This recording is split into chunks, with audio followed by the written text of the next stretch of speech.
चित्त अझै पुरा भएको छैन। त्यो अवस्था आउँदा पनि जब हामीले ईश्वरको विश्वासलाई छोड्दैनौँ त्यो बेला हो बल्ल हाम्रो शरणागतित्व सिद्ध हुने। हामी कस्तो भन्दा सजिलो पर्दा मात्रै भगवानलाई भज्ने, अप्ठ्यारो पर्दा छोडेर भाग्ने भयो भने शरणागतित्व हुँदैन। त्यसैले अप्ठ्यारो पर्दा पनि भगवानकै भरोसा गरेर रहन सक्नेको अकल्याण हुँदै हुँदैन। प्रहलादजीको जो अवस्था थियो, कस्तो कस्तो अवस्था सबै सुनिसक्नु भएकै छ हजुरहरूले। खाना नदिएर ढोकामा कोठामा लगेर बन्द गरेर ढोका थुनेर हावा पनि नआउने गरी बन्द गरेर राख्दा पनि प्रहलादजीलाई भगवानले रक्षा गर्नुभयो। अब केवल शरीरको रक्षा फेरि भगवानले यसै गरी पछि लागेर गर्ने हो त भन्दा हाम्रो शरीरको रक्षा चाहिँ भगवानले सधैँ यसै गरी नै गरिरहनु हुन्छ भन्ने पनि छैन। त्यसो हो भने फेरि हामीलाई त रोग लाग्न नपर्ने ठुला भक्त महात्माहरूलाई हैन, ठुला भक्तहरू त कहिले पनि कहीँ ठोकिन पनि नपर्ने भन्ने तर्क होला नि। प्रहलादजीलाई त जहाँ त्यही भगवानले रक्षा गर्नुभयो भनेपछि त साँच्चै शरणागत भक्त त कहीँ ठोकिन पनि नहुने, चिप्लिन पनि नहुने हुनुपर्ने हो हैन, यस्तो भन्ने प्रश्न आउला। त्यसै हुनाले अब कतिपयको प्रारब्ध हुन्छ, भोग्नै पर्ने प्रारब्ध भनेको पूर्व जन्मको कर्मको फल हुन्छ, त्यो चाहिँ हामी भोग्नको लागि नै यहाँ आएको। त्यसै हुनाले त्यो सबै एक एक गरेर भगवानले पछि लागेर रक्षा गरिरहने होइन। शरीर त आफ्नो प्रारब्ध भोग्नको लागि आएको हुनाले भोग्नुपर्छ। वास्तवमा भगवानले रक्षा गर्ने चाहिँ के हो भन्दा भगवानले रक्षा गर्ने नरकबाट जान नदिने गरी रक्षा गर्नुहुन्छ भगवानको शरणागति भएपछि। अब यो पनि हो, ठोकिनेवालाको पनि ठुलो चोट लाग्न लेखेको छ भने सानोमा गएर टर्छ। त्यसको त्यो प्रारब्ध त भोग्नै छ नि। त्यसै हुनाले ठुलो हुन लेखेको छ भने पनि सानोमा टर्छ भगवत शरणागत भएको छ भने। हेर्नु, एकचोटि जगन्नाथजीको पुजारीको कथा हजुरहरूलाई सुनाएको थिएँ मैले, भक्तमाल भन्ने ग्रन्थमा आउँछ। एकजना माधव दास भन्ने भक्त हुनुहुन्थ्यो, साँच्चै नै पुजारी हुनुहुन्थ्यो। 8 याम जगन्नाथ भगवानको सेवा गर्ने। अनि उहाँलाई कस्तो समस्या आउँदै गयो भने जे भोजन गर्यो त्यो नपच्ने समस्या आउँदै गयो। हुँदै जाँदा अलि पछि भएपछि त अब पानी खाए पनि नपच्ने जस्तो अवस्थामा पुग्नुभयो, साह्रै रुग्ण हुनुभयो, रोगी हुनुभयो। अनि उहाँले भगवानसँग निवेदन गर्नुभयो, प्रभु अब मैले आजसम्म जो सकेँ हजुरको सेवा, अब त म यहाँ बसेर हजुरको सेवा गर्ने जिम्मा लिँदा त म बेला बेलामा अपवित्र भइरहन्छु। त्यसैले अपवित्र शरीरले हजुरको मन्दिरमा आउनु ठिक हुँदैन, सेवा गर्न सक्दिनँ। अब म यो शरीरलाई छोड्नलाई गङ्गा तीरतिर जान्छु भनेर अलि पर गएर तीर्थमा बस्न लाग्नुभयो। यो सत्य घटना है, भक्तमालमा लेखिएको छ। अब भगवानलाई त आफ्नो प्रेमी भक्तको चिन्ता हुन लाग्यो। ओहो, यत्रो दिन मेरो सेवा गर्ने, आज तिनी त्यो बिमारी भएर उहाँ गएर बसेका छन्, अब मैले पनि त तिनको सेवा गर्नु पर्यो भनेर भगवानले साँच्चै नै रूप जस्तोको तस्तै बुझिने गरी जानुभयो माधव दासको। अनि भगवानले के गर्न लाग्नुभयो, जब उनको अब शौच जाँदा, बाहिर जाँदा बेला बेला लुगा फेरिरहनु पर्यो, लुगा फोहोर भयो नि, त्यो लुगाहरू गएर भगवानले पखालिदिन लाग्नुभयो चिनिने गरी। ऊ त दङ परे, अरे प्रभु हजुर कहाँ, उहाँ हजुरको दर्शन गर्न उहाँ कति भिड लागेको छ, हजुर यहाँ किन आउनुभयो? ल आउनु त भयो, ठिक छ, मैले त दर्शन पाएँ, तर यो के गर्न लाग्नुभएको? त भगवानले भन्नुभयो, तिमी चिन्ता नगर, तिम्रो ऋण मलाई पनि लागेको छ, त्यस हुनाले म तिम्रो यो सफा गर्छु, केही चिन्ता गर्नु पर्दैन, तिमी बस्न सक्दैन। मलाई त बडा आश्चर्य लाग्यो, अरे भगवानले मेरो यो फोहोर मैला धुन लाग्नुभएको? हुँदैन, मलाई पाप लाग्छ प्रभु, यो हुँदैन। त यसपछि भगवानले भन्नुभयो, होइन केही चिन्ता नमान। त बारम्बार यसो भनेपछि अनि भक्तले के भन्नुभयो भने, त हजुरलाई यस्तो धेरै दया लाग्छ मेरो भने त मेरो यो रोगै हटाइदिनु न त भइहाल्यो नि। त तर हजुरले यो फोहोर सफा गरेको त म हेर्न सक्दिनँ भनेर माधव दासले भनेपछि भगवानले भन्नुभयो तिम्रो यो पूर्व जन्मको कर्मको फल हो, यसैले अहिले हटाइदिए पनि के गर्ने, फेरि तिमीले यही भोग्नलाई अर्को जन्म लिनुपर्छ। त्यसैले अहिले नै भोग्यौ भने अघिल्लो जन्म लिनु पर्दैन, जति छ भोगेर सकिएपछि मात्रै त्यो मोक्ष हुन्छ। त्यसै हुनाले बरु तिम्रो यो अवधि घटाइदिन सक्छु। त उनले सोध्नुभयो त्यसो भए मेरो कति समयसम्म यो प्रारब्ध बाँकी छ त अझै भन्दाखेरि अब तिम्रो धेरै होइन, अब तिम्रो 6 महिना मात्रै बाँकी छ। 6 महिना मात्रै बाँकी छ, तर साह्रै योभन्दा पनि गलाउने अवस्था छ, अन्तिम अवस्था। त्यसो भए के गर्ने त भन्दा ल तिम्रो म 6 महिनाको लागि घटाएर अब 1 महिनाको बनाइदिन्छु। भगवानले कृपा गर्नुभयो भने यो चाहिँ गर्न सक्नुहुन्छ। भोग्न त पर्छ नै, तर भगवानले कृपा गरेपछि त्यसलाई कम गरिदिन सक्नुहुन्छ। त्यसपछि भगवानले भन्नुभयो 1 महिनाको बनाइदिन्छु, त बाँकी 15 दिन म सेवा गर्छु, 15 दिन तिमी आफूले भोग। यो निश्चय गर्नुभयो भगवानले। र 1 महिनाको भएपछि 15 दिन भगवानले आफै उहाँ मन्दिरमा घोषणा गराउनु भयो। ध्यान दिनु, जगन्नाथपुरीमा। अनि त्यहाँको त्यति बेलाको मूल पुजारी भएको मार्फतबाट त्यहाँको राज्यको सरकारलाई भन्न लाउनु भयो 15 दिन मेरो मन्दिर बन्द गराउनु भनेर। किनकि म यहाँ 15 दिन हुन्न, कहाँ जाने त, 15 दिन जान्छु माधव दासको सेवा गर्न, त्यही भएर 15 दिन मेरो मन्दिर बन्द गरिदिनु भनेर भगवानले आदेश गर्नुभयो। त्यही भएर अहिले असार महिना कि कुन महिनामा, हुन त मन पुगेको छैन, तर यो भनिन्छ कि 15 दिन भगवानको मन्दिर बन्द हुन्छ भन्ने चलन छ। यो भगवानको सत्य घटना आफ्नो भक्तको लागि। त्यसैले भगवानले घटाइदिनुहुन्छ। ठुलो प्रारब्ध छ भने पनि त्यसलाई घटाएर कम गरिदिन सक्नुहुन्छ। यसको मतलब प्रहलादजीलाई जस्तै भगवानले रक्षा सबैको गर्नुहुन्छ, तर अब प्रारब्धमा छ नि त ठुलो, त्यसले भोग्नुपर्ने छ भने के गर्नुहुन्छ त भन्दा त्यसलाई सानो रूपमा भोगाउनुहुन्छ र प्रारब्ध समाप्त गराइदिनुहुन्छ। त्यसैले भगवानका शरणागत भक्तको सदा सर्वदा भगवानले रक्षा गरिबक्सन्छ। आनन्द कन्द भगवानको। त यस्तो यो शरणागतित्वको मूल दिनचर्या देखाउने अवतार हो भगवानजीको प्रहलाद अवतार, भगवानकै अवतार। भक्त प्रहलाद भन्छौँ त भगवान नै भक्त बनेर आइबक्सेको। त्यसैले अनेक रूप रूपाय विष्णवे प्रभ विष्णवे, जो अनेक रूप लिनेवाला हो। आफै भगवान आफै भक्त बन्नुहुन्छ, आफै भगवान आफै गुरु बन्नुहुन्छ। त्यसैले भगवान नै आचार्य बन्नुहुन्छ। हामीले त्यो राम्रोसँग विचार नगरेर जान्दैनौँ यो भगवान हो भनेर जान्दैनौँ, तर सब भगवानको विविध रूपहरू छन्। यसरी प्रहलादजीको दिव्य चरित्रद्वारा यो देखाइयो कि संसारको सुख दुःखले हामीलाई केही पनि फरक पर्दैन, तर हामी जबसम्म परमात्मापट्टि आश्रित हुँदैनौँ, निष्ठावान हुँदैनौँ, तबसम्म यो संसारको सुखले हाम्रो वास्तविक उन्नति हुन सक्दैन। त्यसैले यहाँ जति नै दुःख आए पनि बरु त्यो दुःखलाई सहन गरेर परमात्माको प्रिय बन्ने प्रयास जो गर्छ त्यही नै असली भक्त हो, त्यही नै असली धर्मको आश्रयमा रहनेवाला हो। यस्तो कठिनभन्दा कठिन अवस्था आउँदा पनि धर्मलाई छोड्नु हुँदैन भन्ने सन्देश दिने लीला नै प्रहलाद अवतारको लीला हो। भक्तवत्सल भगवानको। जो जन प्रभु का शरणागत छन्, जो जन प्रभु का शरणागत छन्। अरू नहीं तपाईँ मैले आफै बना पाउँथ्यो, अलिअलि आउँथ्यो। जो जन प्रभु का शरणागत छन्, जो जन प्रभु का शरणागत छन्, यमको त्रास हुन्न त्यहाँ, यमको त्रास हुन्न त्यहाँ।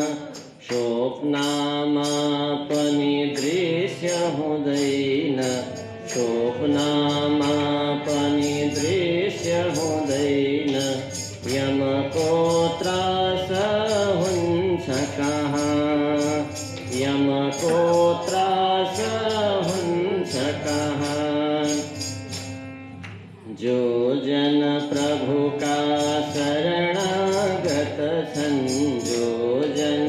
प्रभुका शरणागत छन् यमको त्रास हुन्छ कहाँ, यमको त्रास हुन्छ कहाँ।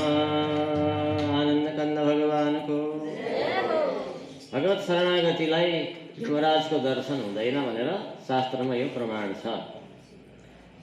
त भगवानको भित्र बाहिर दुवै प्रकारले भगवानका आयुधहरूलाई चिन्हहरूलाई धारण गर्नेवाला वैष्णवजनहरूले कदापि नरक जानु पर्दैन भन्ने प्रमाण वेदमा पनि बताइएको छ। के छ भने चक्राङ्कितस्य नेच्छन्ति दुर्गति यमकिङ्करः। भगवानका चिन्ह चक्रले अंकित भइसकेपछि चाहिँ कदापि जति दुष्कर्म गरे पनि बरु त्यसले सजाय पाउँछ अन्य प्रकारले, तर यमराजका दूतहरूले लान सक्दैनन्। यही कुरा हिजो 6वां स्कन्धमा पनि बताइयो। यसले भगवत शरणागतिलाई परिपक्व बनाउने अवतार हो, प्रहलादको अवतार हो। प्रहलादजीले यस्तो चरित्र देखाउनु भयो। प्रहलादजीको प्रेम कस्तो थियो अस्ति नै पनि बताएँ जस्तो लाग्छ। प्रहलादजीलाई भिरबाट खसाउँदा, माथिबाट खसाउँदा प्रहलादजीलाई डर भयो। के को भने आफ्नो शरीरको होइन रे। खस्दै गर्दा हृदय न त बहन हरिन, आफूभित्र भएको हरिलाई चाहिँ कष्ट भयो होला। म भित्र हुनुभएको भगवान कति आत्तिनु भयो होला, यति माथिबाट खस्दा उहाँलाई चाहिँ दुःख होला भनेर चाहिँ प्रहलादजीलाई डर भयो रे। आफूले खस्दैछु भन्ने डर बिर्सिएर म भित्र हुनुभएको मेरो परमात्मालाई कति कहाली लाग्दै होला भनेर ओहो ओहो प्रभु भनेर चाहिँ डराउनु भयो। त्यस्तो प्रेम थियो भगवानप्रति। यसै हुनाले प्रहलादजीलाई आफ्नो भन्दा पनि भगवानको त्यति ध्यान हुन्थ्यो, त्यस्तो प्रेम हुन्थ्यो, त्यस्तो भगवतप्रति आसक्ति थियो। त्यसै हुनाले यो भगवानको भक्तिको लक्षण हो। भक्तिको लक्षण भनेको यस्तो, एक हुन्छ भक्ति, एउटा हुन्छ परम भक्ति, एउटा हुन्छ परमा भक्ति। सामान्य भक्ति भनेको के भन्दा भक्ति हामीले आफ्नो स्वार्थको लागि पनि गर्छौँ, यो सामान्य भक्ति हुन्छ। परम भक्ति हुन्छ भगवानको प्राप्तिको लागि, भगवानको धाम प्राप्तिको लागि पनि भक्ति गरिन्छ, त्यो पनि परम भक्ति भयो। भगवानको प्राप्ति, भगवानको धाम प्राप्तिको लागि गरिने भक्ति के हो? परम भक्ति। तर परमा भक्ति चाहिँ के हो? परमा भक्ति हुन्छ। परमा भक्ति भनेको अदर्शने दर्शन मात्र लान्छनम, नदेख्दा देख्न मात्रै मन लागिरहने, कहिले भेटौँ कहिले देखौँ, कहिले भेटौँ कहिले देखौँ भन्ने हतार मात्रै हुने। दृष्टा देखिसकेपछि अनि भगवानलाई छुनको हतार हुने, छोइहाल्न पाए हुन्थ्यो भनेर हतार हुने। अदर्शने दर्शन मात्र काङ्क्षन त दृष्ट्वा गति, दृष्ट्वा देखिसकेपछि भगवानलाई स्पर्श गर्न हतार हुने, अनि भगवानलाई त्यसपछि छोड्न कहिल्यै पनि मन नलाग्ने। यो हो परमा भक्ति। यसैले ल भइहाल्यो नि, एकछिन कथा सुन्यो अब त जाउँ अन्त्य भन्ने हामीमा त छ नि। हेर्नु न, हामीमा त यो छ, हामीमा परम भक्ति हुन सकेकै छैन नि। कथा सुन्नुन्जेल सुन्ने हो, त्यसपछि त सक्यो, गर्ने गरिहाल्यो नि, भइहाल्यो नि। अब यति त गरियो नि, 2 घन्टा त बसियो नि कमसेकम भन्ने छ। परमा भक्ति आउनु ठुलो कुरा। त्यस हुनाले प्रहलादजी चाहिँ एक क्षण पनि भगवानलाई छोड्नु पर्दा चाहिँ ठुलो हानि मान्ने। भगवानलाई बिर्सिन पर्यो भने त्यो त ठुलो हानि भयो। आज ओहो यति बेर भगवानलाई बिर्सिनु पर्यो भनेर चाहिँ यस्तो ठुलो हानि सम्झिने अवतार हो प्रहलादजीको अवतार। त्यसै हुनाले हामीलाई मनुष्यभन्दा तल्लो स्तरमा अवतार लिएर प्रेरणा दिनको लागि सबैभन्दा प्रमुख अवतार हो। मनुष्यले गर्नुपर्ने, मनुष्यमा हुनुपर्ने तर असुरमा समेत यस्तो भक्ति भयो भने हामी मनुष्य अझै कसरी मनुष्य हुन सकेका छौँ र। त्यसैले हामीले पूर्ण मनुष्यत्वमा पुग्नको लागि त प्रहलादजी जस्तो प्रेम हुनुपर्छ भगवान प्रति। अब प्रहलादजीलाई त्यस्तो प्रेम कसरी भयो नि त? हिजो कि अस्ति हजुरहरूलाई भने हुनुपर्छ भन्ने त थाहा हुन्छ हैन? हुनुपर्छ भन्ने त सुनेर थाहा भएको, तर हुँदैन, यही त समस्या छ। यस्तो भक्ति होस् भने भक्ति हुँदैन, के गर्ने, एकैछिनमा मन चञ्चल भइहाल्छ। यही चाहिँ ठुलो कुरा हो नि समस्या, होइन?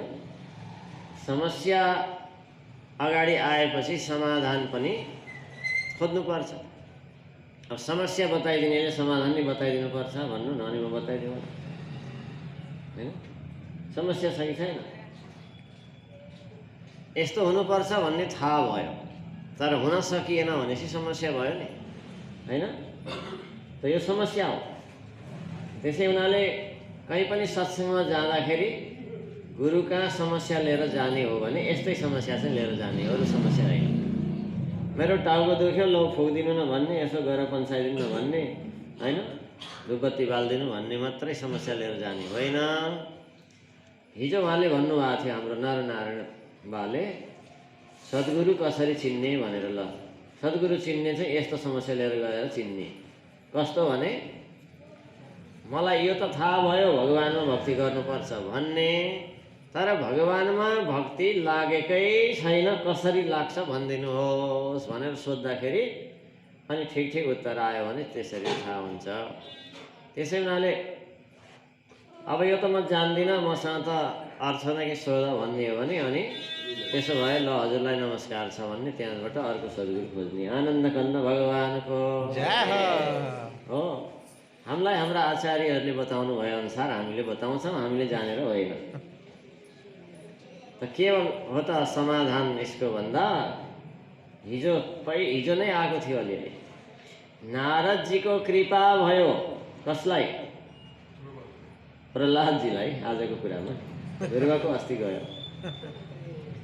प्रहलादजीलाई गर्भमा, आमाको गर्भमा हुँदा नै रहेर भन्दैछु म यहीँभित्र, जब हिरण्यकश्यपले तपस्या गर्न गए, होइन? उनलाई त आफ्नो दाजुको वध गरेको विष्णुसँग रिस उठेको, अनि तपस्या गरेर शक्ति पनि सङ्ग्रह गरे। त्यसपछि देवताहरूलाई लुटपिट गरेर धपाउन लागे। बिचारा इन्द्रको पत्नी सबै देवताहरू यताउता भाग्ने क्रममा, अनि कुनै बेला त उनले जिते, फेरि कुनै बेला मौका कस्तो पर्यो भने हिरण्यकश्यपको तपस्या विघ्न गर्न भगवानले लागि पर्नु भएको छ। जब तपस्या गर्न जान्छ भगवानले केही गरेर त्यसलाई तपस्याबाट भगाउनुहुन्छ। एकचोटि सुगा बनेर आइदिनु भयो, नारायण नारायण भनिदिएपछि रिस उठिहाल्यो, भाग्यो तपस्या गर्दा गर्दै। अनि फेरि तपस्या गर्न गए जब, त इन्द्र आदि देवताले सोचे यो राक्षस, यसलाई भगाउनु पर्छ भनेर तिनका शाखा सन्तानलाई धमाउन खोज्दाखेरि कैयादुलाई पनि समातेर लैजाँदै थिए इन्द्रले, इन्द्र देवताले लाँदै हुन्थ्यो। अनि नारद मुनिलाई थाहा भयो बिचारा यी त गर्भिणी छिन्, यसले हे इन्द्र महाराज, तपाईँ देवता भएर अरू त जे गर्नु, तर यो नारीलाई दुःख दिन सुहाउँदैन, यिनलाई तपाईँले छोडिदिनुपर्छ, किनकि यिनी गर्भिणी छिन्, यो धर्म होइन, देवतालाई सुहाउँदैन भनेर ती कैयादुलाई, हिरण्यकशिपुको पत्नीलाई नारदजीले के गर्नुभयो, देवताबाट पनि संरक्षण दिनुभयो र भन्नुभयो यिनलाई मेरै आश्रममा छोडिदिनु, अरूलाई जता धपाए पनि। त नारदजीले कृपा गर्नुभयो अनि कैयादुलाई त्यही आफ्नै आश्रममा राख्नुभयो। त्यही समयमा नारदजीको सङ्गत पाएपछि अब के भयो, त नारदजीले आमालाई सुनाउनु भयो, कैयादुलाई सुनाउनु भयो। त्यति बेला प्रहलादजी गर्भमा हुनुहुन्थ्यो, यहीँ बताइएको कुरा हो। त प्रहलादजीले आमालाई सुनाएको प्रभावले प्रहलादजीलाई पनि त्यो सबै ज्ञान भित्र पस्दै गयो। त्यसै हुनाले गर्भवती भएको नारीले जस्तो भोजन गर्दछिन् शुद्ध अशुद्ध त्यस्तै प्रभाव पर्ने बच्चा जन्मिन्छ। उग्र स्वभावको भोजन गर्नेको बच्चा पनि उग्रै जन्मिन्छन्। अनि धर्म कर्म गर्ने, सत्सङ्ग गर्ने हो भने त्यो बच्चा ज्ञानी भएर जन्मिन्छन्। त्यसै हुनाले प्रहलादजीले यही कुरा भन्नुभएको छ यहाँ गएर पछि, ए प्रहलाद, तिमीलाई यस्तो भक्ति कसरी आयो? तिमीले एकैछिन भेट्यौ भने त यी दैती बालक सबैलाई हरिकीर्तन गर्न लगाइहाल्छन्, हामीले भन्दा यति मान्दैनन्, हामीले हाम्रै अनुसारको पाठ पढाउँदा पनि पढ्दैनन्, अरू तिमीले हामीले पढाएको भन्दा विपरीत कुरा पढाउँदा पनि एकैछिनमा मान्छन्। तिमीलाई यस्तो प्रभाव कसरी आयो भन्दा, तिमीलाई यो भाव कसरी आयो? न यहाँ गुरुले पढाएको हो न बुवाले पढाएको हो। हेर्नु त, जुन वंशमा जन्मिएको त्यो वंशको पिताले पढाएको कुरा चाहिँ छुँदै छुँदैन, त्यही गुरुकुलमा पढाउने गुरुहरूले पढाएको कुरा छुँदै छुँदैन, त्यो बाहेक अर्कै कुरा स्वाभाविक आउँछ। त प्रहलादजीले भन्नुभयो मैले मेरो आमाको गर्भैमा यो ज्ञान पाएको, गर्भमा हुँदा नै। कसरी भन्दा नारदजीको कृपा भएर। त्यसै हुनाले नारदको कृपाले अर्थात् गुरुको कृपाले नै प्रहलादजीमा पनि यो यस प्रकारको दृढ भक्ति रह्यो। भक्तवत्सल भगवानको गुरुको कृपा भएर मात्रै यो सम्भव छ। त्यसै हुनाले हामीलाई थाहा त छ, ज्ञान त छ, तर हामी त्यस्तो हुन सकेका छैनौँ भने हामीलाई कोही न कोही सन्तको कृपा, कोही न कोही ज्ञानीको कृपा हुन अझै जरुरी छ भनेर जान्नु पर्दछ। त्यस हुनाले यहाँ पनि प्रहलादजीले भन्नुहुन्छ बिना महत्पाद रजोभिषेक। जडभरतजीले अस्ति बताउनु भएको प्रसङ्गमा आउँछ, बिना महापुरुषहरूको चरणको शरणलाई ग्रहण नगरिकन, महापुरुषहरूको चरणको रज शिरमा नराखिकन हाम्रो यो भने जस्तो भित्रको भाव शुद्ध हुँदैन। चरणको रज शिरमा राख्नु भनेको के हो? धुलो उठाउँदै टाउकोमा छर्दै गर्नु भनेको हो? होइन। के हो त्यो भनेको भन्दा म त्यति सानो हुँ भनेर स्वीकार गर्नु भनेको हो। आफूलाई त्यति सानो बनाउन सक्नु, त्यो भावमा पुर्याउनु भनेको हो।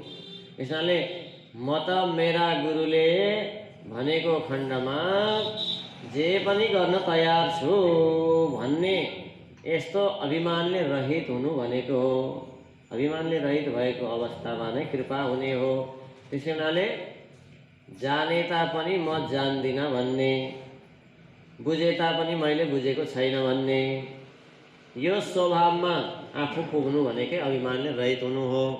त हामीमा यो आइसकेको अवस्थामा अनि स्वाभाविक रूपमा भक्तिको विकास हुँदै जान्छ, स्वाभाविक रूपमा कृपा हुन्छ। कसैले मुखले भनेर कृपा हुने होइन। मुखले ल आशीर्वाद छ आशीर्वाद छ, कसैले दसैँमा आशीर्वाद दिनु पर्यो भने म त उहाँ हाम्रै आमालाई भन्छु, कहिलेकाहीँ फोन गर्दा 1 घन्टा लाएर आशीर्वाद दिन लाग्नु हो भने होइन, यो मुखले नदिकन मनले दिने हुन्छ भन्ने गर्छु हाँसी हाँसी।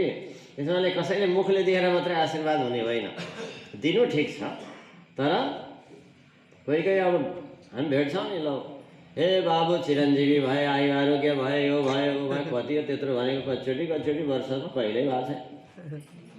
मुखले दिएर मात्रै हुने हो होइन। त्यहाँ जसमा साधना छ, जसमा स्वयंमा भक्ति छ, जसमा शौच पवित्रता आदि नियम निष्ठा छ, उसले भित्रबाट साँच्चै यसो सोचेर दया गर्नु पर्यो हामीप्रति।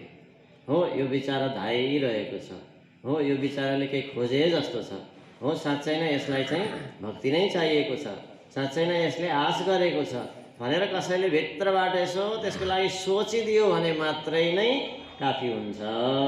तर मुखले चाहिँ हजारवटा आशीर्वाद दिएर मात्रै हुने होइन।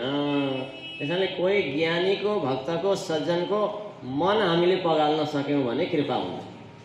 मन पगालेर कृपा हुने हो।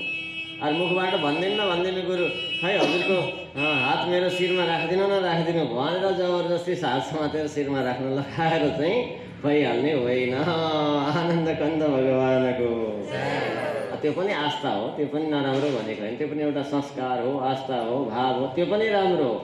तर साँच्चै नै स्वाभाविक रूपमा हुने कृपा चाहिँ के हो? भित्रै मन पग्लेर चाहिँ सोचिदिनु भयो भने, भन्नु पर्दैन, सोचिदिनु भयो भने। कोही भक्तले के भनेको हामी जस्तै लुगा लाउने गुरु नै हुनु पर्दैन, कोही सज्जन भक्तले मात्रै भित्रबाट हामीलाई सोचिदिनु भयो भने हो यसले त खोजेको त भक्ति नै हो, यसले त खोजेको त भगवान नै हो, यसलाई त यस्तो भगवानको कृपा भइदिए हुन्थ्यो भनेर कसैले हामीलाई नै थाहा छैन तर अरूले कसैले सोचिदियो भने पनि हामीमा चाहिँ त्यो कृपा चाहिँ हुन्छ। कृपा भन्ने कुरा त्यस्तो मनबाट आउने कुरा हो। त्यसै हुनाले बिना महापुरुषहरूको मन नपगालिकन, मन पगाल्न के हुनुपर्छ त भन्दा हामी त्यस्तो नम्र, हामीमा त्यस्तो झुकाव, हामीमा त्यस्तो सानोपन हुनुपर्छ। त्यहाँ भागवतको महात्म्यमा आउँछ के भनियो भन्दा विश्वासो गुरुवाक्येषु स्वस्मिन् दीनत्व भावना दीनत्व भावना रे, आफूमा अत्यन्तै दयनीय भावना रे, म केही जान्दैन, म केही होइन, मसँग केही छैन भन्ने यस्तो भावमा पुगेको अवस्थामा अवश्य पनि ज्ञानी सन्त भक्तको पनि मन पग्लिन्छ। साँच्चैको भक्त साँच्चैको सन्तलाई धेरै पगाल्न पर्दैन, धेरै केही चिप्लो घस्नु पर्दैन, चिप्लो नघसिकनै बुझिहाल्नुहुन्छ भित्रबाट यसले के खोजेको भनेर। यसले सन्तको हृदयमा त्यो सरलता भइहाल्छ, सहजता भइहाल्छ। तुलसीदासजीले लेख्नु नै भएको छ, सन्तको हृदय नै सरल हो, सरल हृदय भएकालाई नै सन्त भन्ने हो। बाहिरबाट कठोर देखाए पनि भित्रबाट सरलता देखिन्छ, कहाँ भन्दा समय आउँदा देखिन्छ। सन्त हृदय नवनीत समाना, सन्तको हृदय नौनी समान हो। अगाडि भन्नुहुन्छ, निज परिताप द्रवहि नवनीता, निज परिताप द्रवहि नवनीता, पर दुख द्रवहि सन्त सुपुनीता। पर दुःखमा छिटै पग्लिनुहुन्छ भनेपछि नौनी भन्दा पनि कोमल हृदय हुन्छ साँच्चै नै सन्तको। नौनी त कस्तो भन्दा आफूलाई दुःख हुँदा पग्लिन्छ, अरूलाई दुःख हुँदा पग्लिँदैन नौनी। हेर्नु यहाँ यस्तो अर्थ बताउनु, निज परिताप, निज भने आफ्नो, आफूलाई नौनी पगाल्नु पर्यो भने के गर्छौँ, तातो तातो हुनुपर्छ अनि पग्लिन्छ। त्यसैले आफूलाई तातो लाग्दा पग्लिने हो नौनी, तर सन्त चाहिँ त्यो बिचारा दुखी भयो भने अर्कोलाई तातो लाग्दा पग्लिने चाहिँ सन्त। त्यसैले नौनी भन्दा पनि कोमल हृदय हुन्छ। नारद देखा, नारदजीले देख्नु अरे कहाँ, इन्द्रको छोरा एकचोटि के बनेर आए परीक्षा लिन रामजीको भन्दा पञ्चवटीमा काग बनेर आए हो। त्यस हुनाले अन्तिममा रामजीको उहाँ शस्त्रले धपाउन लागेपछि कहीँ शरण नपाउँदा पनि सबभन्दा छिटो दया लागेर नारदजीलाई। त्यसैले नारद देखा विकल जयन्ता, नारद देखा विकल जयन्ता।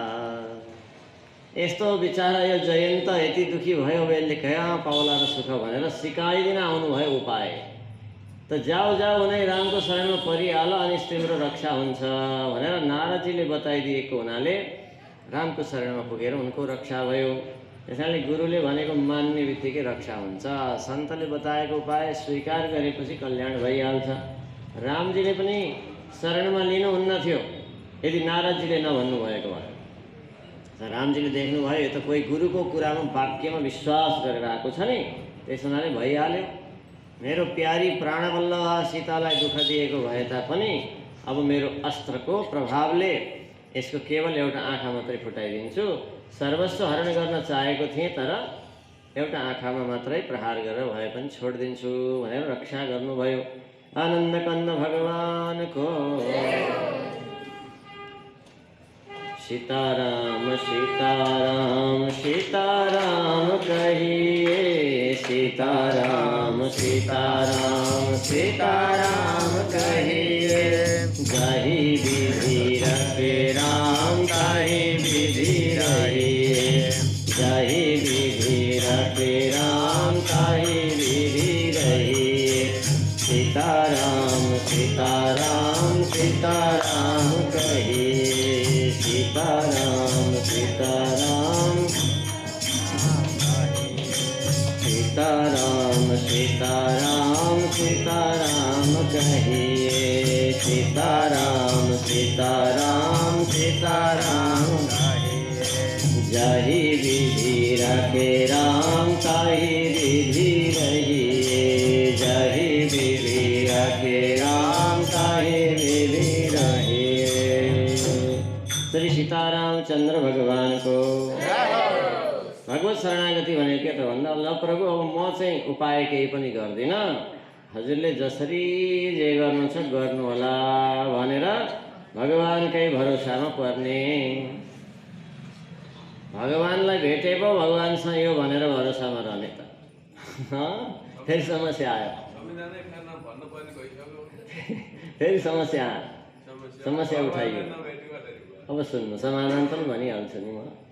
त्यस हुनाले भगवान्ले के भन्नुभयो भन्दा मलाई त भगवान् भनेर प्रत्यक्ष कसैले चिन्दैनन्, भेट्न सक्दैनन्। त्यस हुनाले मैले यस्तो गरिदिएको छु, उसलाई भेट भनिदिनु भयो। कसलाई? सर्वदेवमयो गुरु। गुरुलाई गएर भन त गुरु नै मेरो स्वरूप सम्झ भन्नुहुन्छ नि। एकादश स्कन्धमा भन्नुभएको छ, मैले भनेको होइन। यहाँ भन्नुभयो एकादश स्कन्धमा आचार्यं मां विजानीयान् नावमन्येत कर्हिचित् न मर्त्या बुद्ध्या सुयेत सर्वदेवमयो गुरु। मां भनेको मलाई, मलाई भनेको कसलाई? भगवान्लाई। भगवान्ले भन्दै हुनुहुन्छ कि यो सन्देश, हे उद्धव मलाई नै आचार्य मान भनेको गुरु मान। आचार्य माम बिजानीय। त्यसैले गुरुलाई नै मेरो स्वरूप मान। अब मलाई त भने भगवान्लाई त कहाँ भेट्न सकिन्छ? भगवान्लाई भेट्न सकिँदैन। त्यसैले भगवान नै गुरुको रूपमा आउनु भएको छ। त्यसैले गुरुकै पहिले शरणागति गर्ने हो, गुरुकै शरण पर्ने हो, गुरुकै भर पर्ने हो। त गुरुले हामीलाई